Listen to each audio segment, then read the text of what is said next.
নমস্কার বন্ধুরা, বৌদির হোম কিচেনে আবার আপনাদেরকে স্বাগত জানাই। আপনারা এখানে দেখতেই পাচ্ছেন আমি 5টা ডিম নিয়ে নিয়েছি। আজকে এটার একটা রেসিপি বানাবো। তা আমি এরকম একটা টিফিন বক্স নিয়ে নিয়েছি। আপনাদের সবার বাড়িতেই থাকে এই ধরনের টিফিন বক্স। আমি এর মধ্যে প্রথমে তেল মাখিয়ে নিব ভালো করে পুরো টিফিন বক্সের ভেতরে, যাতে পুরো টিফিন বক্সের মধ্যে তেলটা খুব ভালোভাবে লেগে যায়। সেইভাবে তেলটাকে মাখিয়ে নিতে হবে। এই দেখুন, পুরো টিফিন বক্সের ভেতরে তেলটাকে খুব ভালো করে আমি মিক্সড করে নিলাম। এবার যেটা করতে হবে, একটা একটা করে ডিম এর মধ্যে আমি ভেঙে ভেঙে দিতে থাকবো। অবশ্যই ডিমগুলো আগে ভালো করে ধুয়ে নেবেন। এভাবে ভেঙে ভেঙে একটা একটা করে ডিম এর মধ্যে আমি দিয়ে দিচ্ছি। আমি এখানে 5টা ডিম নিয়েছি, আপনারা চাইলে 4টাও নিতে পারেন, বা যদি বেশি কোয়ান্টিটি বানাতে চান বেশিও নিতে পারেন। অবশ্যই টিফিন বক্স যেটা নেবেন সেটা ঢাকনাটা যাতে খুব ভালোভাবে চেপে লাগে সেই ধরনের টিফিন বক্সই আপনারা নেবেন।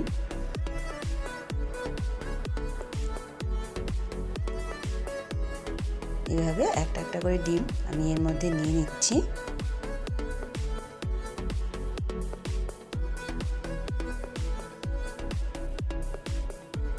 দেখুন, আমি সবগুলো ডিম নিয়ে নিলাম। এবার এটার মধ্যে আমি যেটা মিক্সড করব, এটা হচ্ছে আদার রস আর এটা হচ্ছে পেঁয়াজের রস। আদা আর পেঁয়াজের রস 1 চামচ আমি নিয়ে নিয়েছি এবং এটা আমি এর মধ্যে দিয়ে দিব। এটা অবশ্যই দিতে হবে, না হলে ফ্লেভারটা আসবে না। 1 চামচ পরিমাণ আদার রস আর 1 চামচ পরিমাণ পেঁয়াজের রস, এটা অবশ্যই দিতে হবে। এবার যেটা দেবো আমি এর মধ্যে, সেটা হচ্ছে সামান্য একটুখানি লবণ। এই দেখুন, ডিম অনুযায়ী লবণটা আপনারা ইউজ করবেন যতটা ডিম নিচ্ছেন। এবার খুব ভালোভাবে এগুলোকে ফেটিয়ে নিতে হবে, যাতে একটাও কুসুম দেখা না যায়। এভাবে খুব ভালোভাবে মিক্স করে নিতে হবে ডিমটাকে।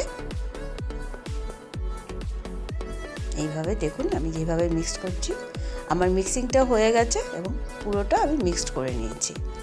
এবার যেটা করব, আমি টিফিন বক্সটা খুব ভালো করে চাপা ঢাকা দিয়ে দিব। আমি আগেই বলেছিলাম যে ঢাকাটা খুব ভালো করে লাগবে সেই ধরনের টিফিন বক্সই আপনারা ইউজ করবেন।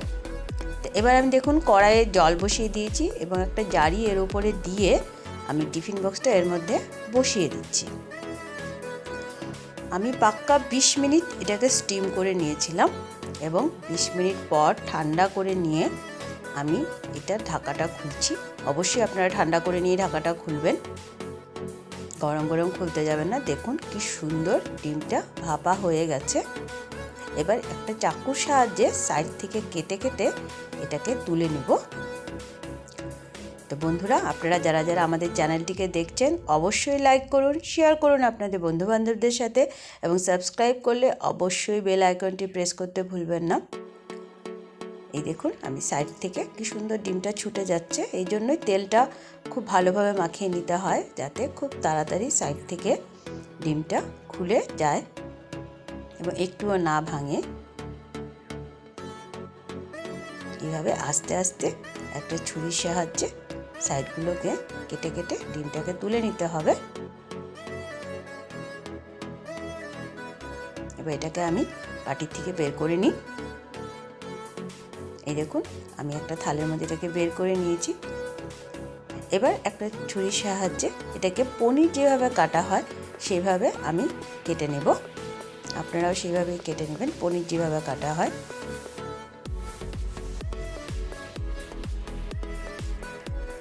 এইভাবে প্রথমে লম্বায় কেটে নিচ্ছি আমি।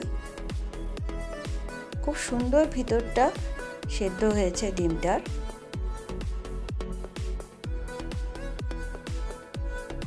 এই দেখুন, এবার ছোট বা বড় সাইজ যেরকম আপনারা করতে চান সেভাবে এগুলোকে কেটে নিন।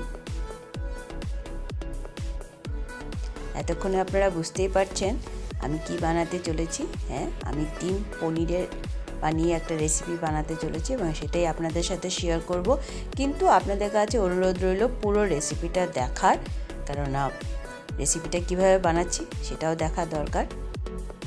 তো এই দেখুন, আমি একটা একটা করে সুন্দর করে পিসগুলো কেটে নিলাম। আমি পুরো 20 মিনিট ডিমটাকে ভাপিয়েছিলাম, আপনারা ওইভাবেই করবেন এবং ঠান্ডা করে নিয়ে ঢাকাটাকে খুলে নেবেন। তো এটাকে আমি এভাবে কেটে নিলাম। এটা আমার রেডি হয়ে গেল ডিম পনির। তো চলুন এবার রেসিপিটা করা যাক। এই দেখুন, আমি এবার এর মধ্যে কিছু মশলা মেখে নিব, যেমন হলুদ গুঁড়ো, আর দিয়ে দিচ্ছি আমি এখানে কাশ্মীরি লাল মির্চি যেটা হয় সেইটা, নর্মাল মির্চি না, কাশ্মীরি লাল মির্চিটা ইউজ করেছি। এবং খুব হালকা হাতে এই ডিমগুলোর পনিরগুলোর মধ্যে আমি মাখিয়ে নেব, যাতে এগুলো ভেঙে না যায় এবং সবগুলোর মধ্যে এগুলো খুব সুন্দরভাবে লেগে যায়, সেইভাবে মাখিয়ে নিতে হবে। যেহেতু লবণ আমি আগেই দিয়ে দিয়েছিলাম, এখন আর লবণ ইউজ করব না, জাস্ট খালি এই মশলাগুলোকে মাখিয়ে নেব।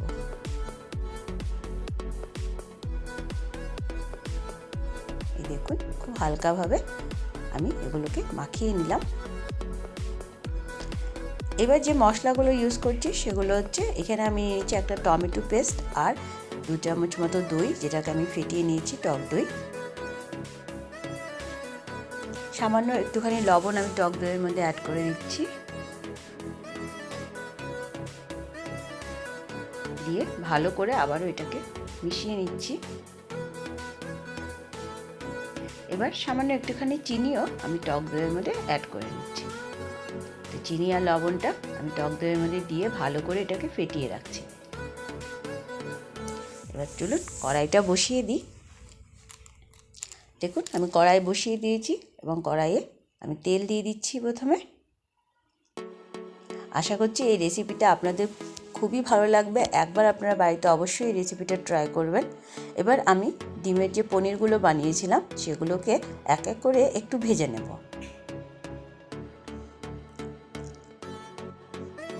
একসাথে সবগুলো দেব না, অল্প অল্প করে আমি এগুলোকে একটু ভেজে নিচ্ছি। এটা হেভি টেস্টি রেসিপি, অবশ্যই আপনারা বাড়িতে এটা ট্রাই করবেন এবং আমি আশা করছি আপনাদের সবারই ভালো লাগবে এই রেসিপিটা।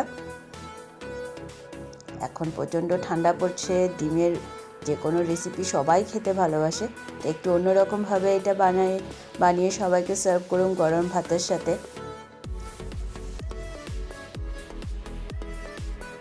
তো দেখুন, লাল লাল করে আমি এই ডিমের পনিরগুলোকে ভেজে নিলাম।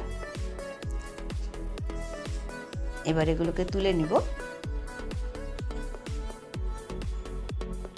একটু লাল লাল করে ভেজে নেবেন, তাহলে খেতে খুব ভালো লাগবে।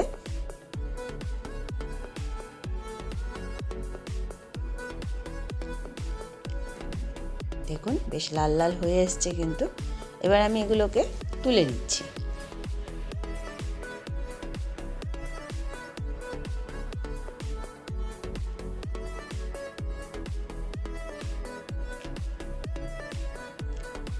আমি ডিমের পনিরগুলো তুলে নিলাম। এবার বাকি যে ডিমের পনিরের টুকরোগুলো ছিল সেগুলোকেও ঠিক একইভাবে আমি লাল লাল করে ভেজে নিচ্ছি।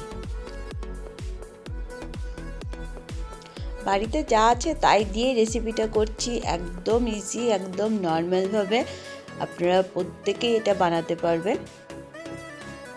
এক্সট্রা মার্কেট থেকে তেমন কিছু কিনে আনতে হবে না। দেখুন, আমার এই ডিম পনিরগুলো ভাজা হয়ে গেছে, সেগুলোকেও আমি তুলে নিলাম। আপনারা যদি আলু অ্যাড করতে চান আলু এর মধ্যে অ্যাড করতে পারেন, আমি আজকে আলু অ্যাড করিনি এটার মধ্যে, কেননা আমি এটাতে আজকে আলু দিচ্ছি না। এবার সামান্য আর একটু তেল দিয়ে দেব, একই কড়াইয়ের মধ্যেই আমি বানিয়ে নেব। সামান্য একটু তেল দিয়ে এবার এর মধ্যে আমি একটা শুকনো লঙ্কা প্রথমে দিয়ে দিচ্ছি।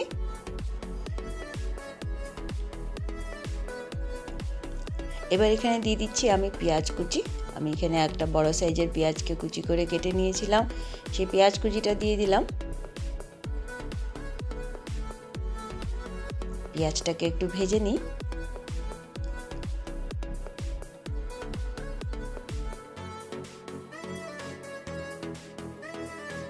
পেঁয়াজটা একটু ভাজা ভাজা হয়ে এলে এর মধ্যে বাকি মশলাগুলো অ্যাড করব।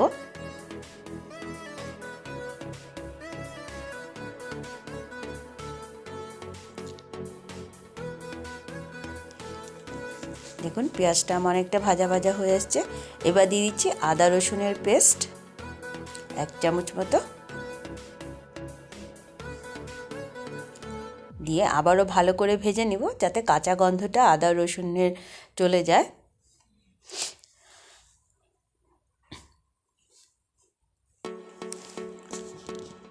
এবার ভালো করে এটা আমার ভাজা হয়ে এসছে।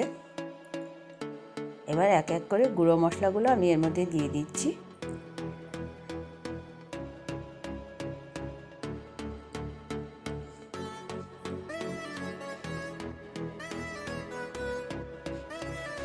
প্রথমে দিয়ে দিচ্ছি আমি হলুদ গুঁড়ো পরিমাণ মতো,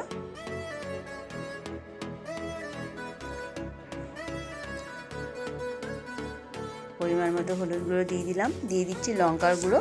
অবশ্যই ঝাল আপনারা যে যে পরিমাণে খান সেই অনুযায়ী ইউজ করবেন। আমি কিন্তু 1 চামচ মতো লঙ্কার গুঁড়ো দিয়েছি। দিয়ে দিচ্ছি 1 চামচ মতো ধনিয়ার গুঁড়ো।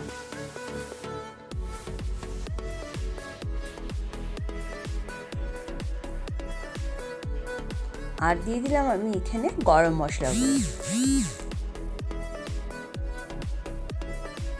দিয়ে সামান্য একটু জল দিয়ে আমি মশলাটাকে খুব ভালোভাবে এবার ভেজে নেব।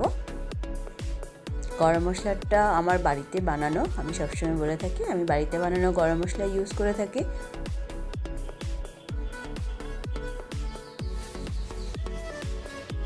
এবার মশলাটা খুব ভালো করে ভেজে নিতে হবে, কারণ মশলা যত ভালো ভাজা হবে তরকারির টেস্টটাও তত বেশি হবে। এবার আমি এর মধ্যে টমেটোর পেস্টটা দিয়ে দিচ্ছি।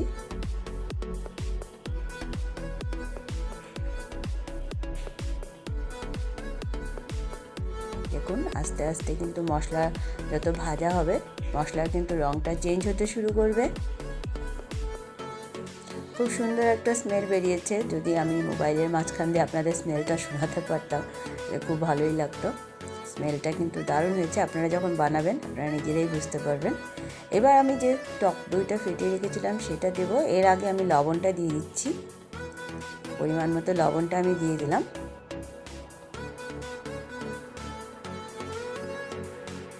লবণটা দিয়ে আর একটু সময় কষিয়ে নেওয়ার পর যখন এরকম পুরোটা কষানো হয়ে যাবে তখন ফেটিয়ে রাখা টক দইটা আমি এর মধ্যে দিয়ে দেব। এবার ভালো করে এটা মিশিয়ে নিতে হবে।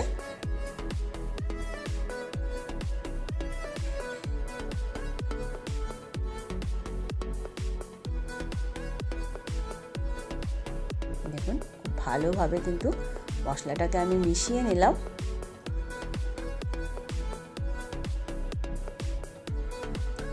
মশলাটাও কিন্তু খুব সুন্দর ভাজা হয়ে এসছে।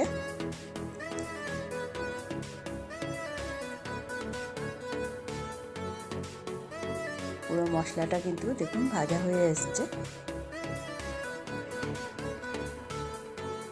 এটা আপনারা ভাবছেন কি দিলাম, ডিমটা যখন আমি বাটির থেকে তুলেছিলাম নিচের দিকে যেমন একটু লেগে ছিল সামান্য একটুখানি, সেটাকে আমি চামচ দিয়ে কুড়িয়ে তুলে নিয়েছিলাম। দেখতে মনে হচ্ছে পুরো নারকেল কুড়োর মতো, বাট না, নারকেল কুড়ো নয়, সেই ডিমেরই পার্টগুলো। তো সেগুলোই বা কেন নষ্ট করব, সবই ইউজ করা যায়। তো মশলার সাথে এটাকেও একটু কষিয়ে নিলাম। তো মশলাটা আমার খুব ভালো কষানো হয়ে এসছে।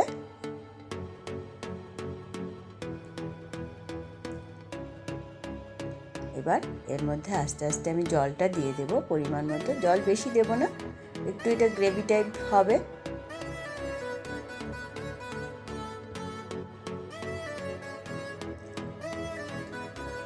আমি জলটা দিয়ে দিচ্ছি।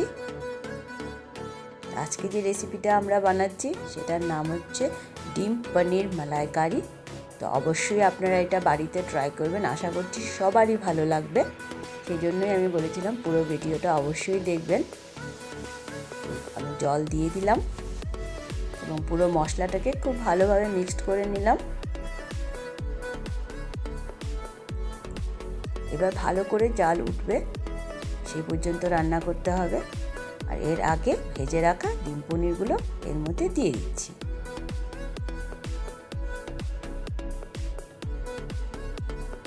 দিয়ে এবার ঢাকা দিয়ে দিচ্ছি।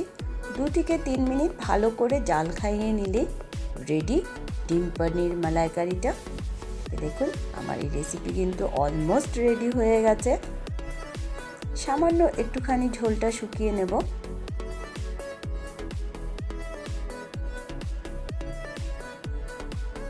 একদম রেডি আমার এই রেসিপি।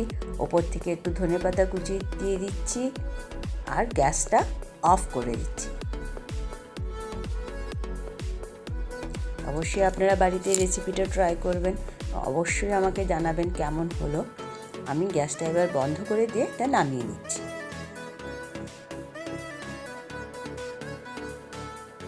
একটু ঠান্ডা করে আপনাদেরকে দেখাচ্ছি। দেখুন কি সুন্দর কালার আর কি সুন্দর গ্রেভি হয়েছে। তো অবশ্যই আপনারা এটা বাড়িতে ট্রাই করবেন। আবারও দেখা হবে নতুন একটা ভিডিওর সাথে। ততক্ষণের জন্য ধন্যবাদ।